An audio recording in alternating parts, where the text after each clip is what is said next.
ট্যাংরা কাণ্ডে বিস্ফোরক তথ্য, অর্থনৈতিক কারণেই মর্মান্তিক পরিণতি।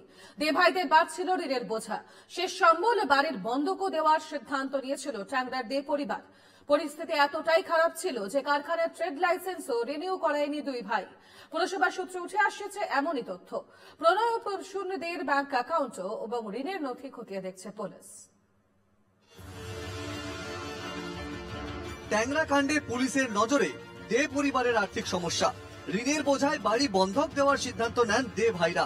তাদের কারখানাও বেআইনিভাবে চলছিল, কারণ কারখানার ট্রেড লাইসেন্সও নাকি দে ভাইরা পুনর্নবীকরণ করেননি। কলকাতা পুরসভা সূত্রে সামনে এসেছে চাঞ্চল্যকর তথ্য। 2023-24 সালে শেষবারের মতো ট্রেড লাইসেন্স পুনর্নবীকরণ করেছিল দে পরিবার। তাদের কারখানার দুটি আলাদা ট্রেড লাইসেন্স ছিল।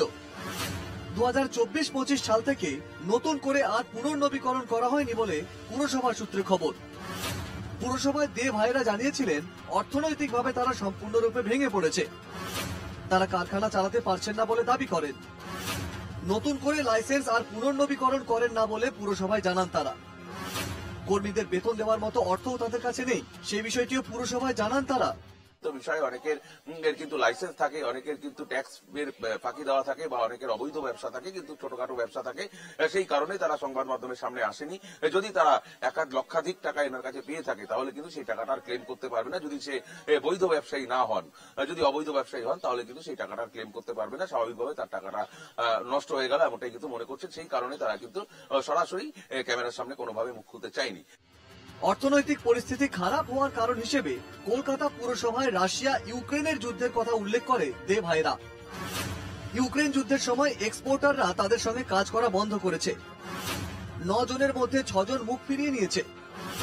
ব্যাপক অর্থনৈতিক সংকটে পড়েছেন জানান দুই ভাই। কারখানা আর চালাতে পারছেন না বলেই তারা দাবি করেছিলেন। প্রণয় দে ও প্রসূনদের অ্যাকাউন্টেন্টের থেকে বেশ কিছু তথ্য চায় পুলিশ। কি পরিমাণ ঋণ ছিল জানতে চায় পুলিশ। চামড়ার ব্যবসার একাধিক পাওনাদারের তথ্যও পুলিশের নজরে এসেছে। পাওনাদারদের আলাদা আলাদা করে জিজ্ঞাসাবাদ করা হয়।